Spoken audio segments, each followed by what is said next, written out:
नमस्कार दोस्तों, आप सब लोगों का एक नई वीडियो में हार्दिक स्वागत है। आज की वीडियो में हम शेयर कर रहे हैं 97 नंबर का प्रैक्टिस सेट है। इसमें टॉप 15 प्रश्न लिए गए हैं जो कि आपके एग्जाम्स के लिए अति महत्वपूर्ण हैं। और ये प्रैक्टिस है TGT PGT art practice set 97। तो इसमें देखिएगा टॉप 15 में कितने आपके प्रश्न सही होते हैं। पहला प्रश्न लिया गया है, कौन सा उपन्यास मुंशी प्रेमचंद का है। तो चार यहाँ पर दिए गए उपन्यास हैं, इन चारों में से बताना है कौन सा उपन्यास मुंशी प्रेमचंद का है। ये सभी के सभी प्रश्न पिछली परीक्षाओं में पूछे गए हैं, उनका कलेक्शन हमने किया है। ठीक है, तो बहुत ही अच्छे अच्छे प्रश्न हैं और बार बार प्रश्न जो है रिपीट होते रहते हैं, इसीलिए हमने सोचा क्यों ना हम आप उनके अच्छे अच्छे प्रश्न लेकर आते हैं। बताइए इसका राइट आंसर क्या है, कौन सा उपन्यास मुंशी प्रेमचंद का है। क्वेश्चन नंबर 1 का राइट आंसर है ऑप्शन नंबर ए, यानी यहाँ पर गबन। तो गबन मुंशी प्रेमचंद का उपन्यास है। ठीक है, गबन इसका राइट आंसर है। क्वेश्चन नंबर 2 है, शतरंज के खिलाड़ी के लेखक कौन थे। शतरंज के खिलाड़ी के लेखक कौन थे। क्वेश्चन नंबर 2 का राइट आंसर बताना है। क्वेश्चन नंबर 2 का राइट आंसर क्या है। क्वेश्चन नंबर 2 का राइट आंसर है option number C. Option number C इसका राइट आंसर है मुंशी प्रेमचंद। ठीक है, तो मुंशी प्रेमचंद इसका राइट आंसर है। तो शतरंज के खिलाड़ी के लेखक कौन है, तो आप बताएंगे Munshi Premchand. Question number 3, question number 3 का राइट आंसर बताना है क्या है। समरांगण सूत्रधार के लेखक हैं। समरांगण सूत्रधार के लेखक कौन हैं, तो यहाँ लेखक बताना है। 4 ऑप्शन है। क्वेश्चन नंबर 3 का राइट आंसर क्या है। क्वेश्चन नंबर 3 का राइट आंसर क्या है। इसका राइट आंसर है ऑप्शन नंबर 3 भोज। ठीक है, तो भोज इसका राइट आंसर है। तो समरांगण सूत्रधार के लेखक कौन है, तो आप बताएंगे भोज। ये प्रश्न आया हुआ है। अगला प्रश्न दिया गया question number 4, principle of art के लेखक कौन है। क्वेश्चन नंबर 4 का राइट आंसर बताना है, प्रिंसिपल ऑफ आर्ट के लेखक कौन है। क्वेश्चन नंबर 4 का राइट आंसर क्या है। इसका राइट आंसर है ऑप्शन नंबर डी, R.G. कालिंगवुड। ठीक है, इसका राइट आंसर क्या है, R.G. कालिंगवुड। ऑप्शन डी इसका राइट आंसर है। क्वेश्चन नंबर 4 का ऑप्शन डी राइट आंसर है। अगला प्रश्न दिया गया क्वेश्चन नंबर 5, वृहद कला कोश के लेखक कौन हैं।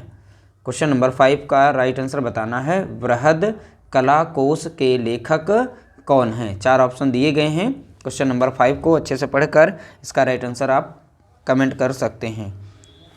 क्वेश्चन नंबर 5 का राइट आंसर, इसका राइट आंसर है ऑप्शन डी, विनोद भारद्वाज। ठीक है, तो बृहद कला कोश के लेखक कौन है, तो आप बताएंगे विनोद भारद्वाज। ऑप्शन डी इसका राइट आंसर है।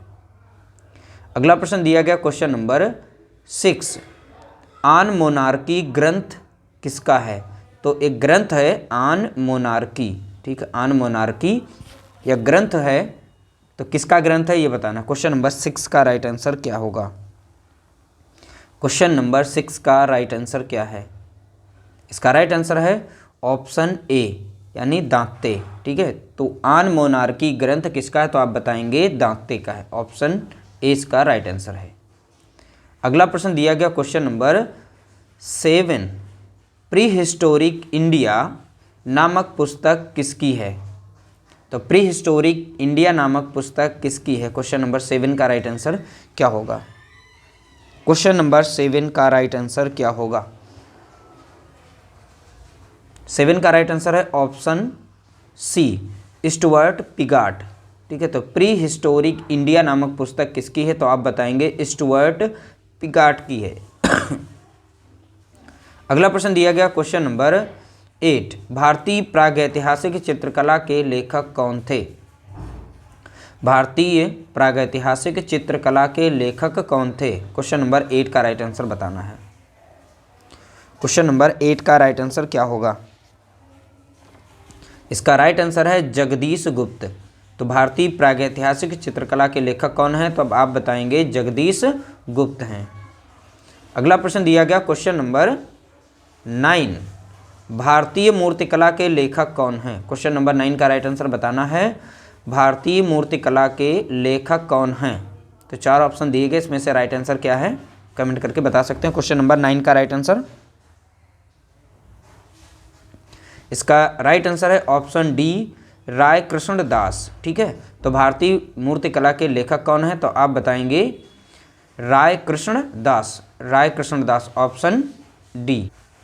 अगला प्रश्न दिया गया क्वेश्चन नंबर 10, रस मीमांस ग्रंथ किसकी रचना है? रस मीमांस, सॉरी मीमांस है, रस मीमांस किसकी रचना है? ठीक है, रस मीमांस। 4 ऑप्शन आपके पास दिए गए हैं, इसमें से राइट आंसर बता सकते हैं। रस मीमांस ग्रंथ किसकी है? क्वेश्चन नंबर 10 का राइट आंसर क्या होगा? क्वेश्चन नंबर 10 का राइट आंसर ऑप्शन डी, आचार्य रामचंद्र शुक्ल। तो रस मीमांस ग्रंथ ये किसका है? तो आप बताएंगे आचार्य रामचंद्र शुक्ल का, ऑप्शन डी इसका राइट आंसर है। अगला प्रश्न दिया गया question number 11, the Pahari miniature painting के लेखक हैं? द पहाड़ी मिनिएचर पेंटिंग के लेखक हैं। क्वेश्चन नंबर 11 का राइट आंसर बताना है। क्वेश्चन नंबर 11 का right answer option number B, ये 2021 में प्रश्न पूछा गया, कार्ल खंडालावाला। तो कार्ल खंडालावाला, ऑप्शन बी इसका राइट आंसर है। द पहाड़ी मिनिएचर पेंटिंग के लेखक कौन हैं? कार्ल खंडालावाला। अगला प्रश्न दिया गया क्वेश्चन नंबर 12, समकालीन भारतीय चित्रकला हुसैन के बहाने के लेखक हैं? तो क्वेश्चन नंबर 12, समकालीन भारतीय चित्रकला हुसैन के बहाने के लेखक हैं। क्वेश्चन नंबर 12 का राइट आंसर बताना है, क्या होगा? क्वेश्चन नंबर 12 का राइट आंसर है ऑप्शन बी, अशोक भौमिक। ठीक है, अशोक भौमिक राइट आंसर है, ऑप्शन बी राइट आंसर। अगला प्रश्न दिया गया क्वेश्चन नंबर 13, भारतीय कला के हस्ताक्षर पुस्तक के लेखक हैं? क्वेश्चन नंबर 13 का राइट आंसर क्या होगा? क्वेश्चन नंबर 13 का राइट आंसर, इसका राइट आंसर है ऑप्शन ए, ज्योतिष जोशी। ठीक है, ऑप्शन ए इसका राइट आंसर है। भारतीय कला के हस्ताक्षर पुस्तक के लेखक ज्योतिष जोशी हैं, राइट आंसर। अगला प्रश्न दिया गया प्रश्न नंबर 14, अभिज्ञान शाकुंतलम के रचयिता हैं? अभिज्ञान शाकुंतलम के रचयिता हैं। क्वेश्चन नंबर 14 का राइट आंसर बताना है, क्या होगा? इसका राइट आंसर है ऑप्शन ए, कालिदास। तो अभिज्ञान शाकुंतलम के रचयिता कौन है? तो आप बताएंगे कालिदास। अगला प्रश्न दिया गया क्वेश्चन नंबर 15, मेघदूत किसकी रचना है? मेघदूत किसकी रचना है? क्वेश्चन नंबर 15 का राइट आंसर बताना है। क्वेश्चन नंबर 15 का राइट आंसर, इसका राइट आंसर है ऑप्शन ए, कालिदास। ठीक है, तो कालिदास इसका राइट आंसर है। अभिज्ञान शाकुंतलम पूछे तो कालिदास बताना है, मेघदूत पूछे तो कालिदास बताना है। ठीक है, दोनों के रचयिता कौन है? कालिदास। इस तरीके से टॉप 15 प्रश्नों को हमने शेयर किया। आपका स्कोर क्या रहा है प्लीज़ आप कमेंट करके जरूर बताएं। वीडियो अच्छा लगा तो वीडियो को लाइक करें, शेयर करें। कुछ भी सुझाव देना चाहते हैं तो आप कमेंट करके बता सकते हैं। मिलते हैं नई वीडियो के साथ, नए कलेक्शन के साथ। तब तक के लिए नमस्कार, जय हिंद, जय भारत, वंदे मातरम।